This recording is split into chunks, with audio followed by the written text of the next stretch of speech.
June 3rd, Saint Clotilda, Queen. Saint Clotilda was daughter of Chilperic, younger brother to Gondebald, the tyrannical king of Burgundy, who put him and his wife and his brothers, except one, to death in order to usurp their dominions. Clotilda was brought up in her uncle's court, and by a singular providence was instructed in the Catholic religion, though she was educated in the midst of Arians. Her wit, beauty, meekness, modesty, and piety made her the adoration of all the neighboring kingdoms. Clovis I, surnamed the Great, the victorious king of the Franks, demanded and obtained her in marriage. She honored her royal husband, studied to sweeten his warlike temper by Christian meekness, conformed herself to his humor in things that were indifferent, and, the better to gain his affections, made those things the subject of her discourse and praises in which she knew him to take the greatest delight.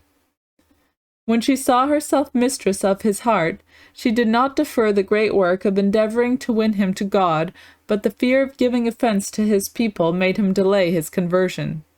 His miraculous victory over the Alemanni, and his entire conversion in 496, were at length the fruit of our saint's prayers.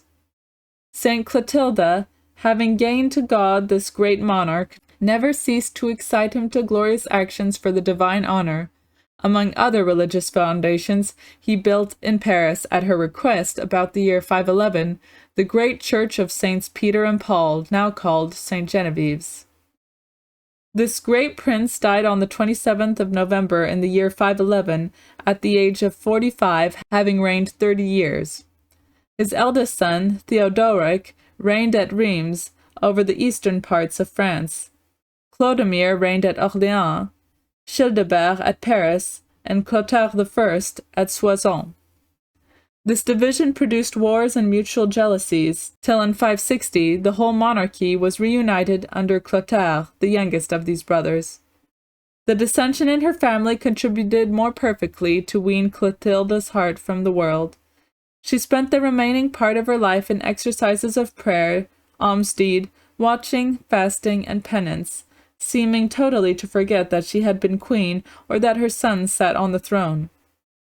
Eternity filled her heart and employed all her thoughts. She foretold her death 30 days before it happened. On the 30th day of her illness, she received the sacraments, made a public confession of her faith, and departed to the Lord on the 3rd of June in 545. Reflection. St. Peter defines the mission of the Christian woman: to win the heart of those who believe not the word.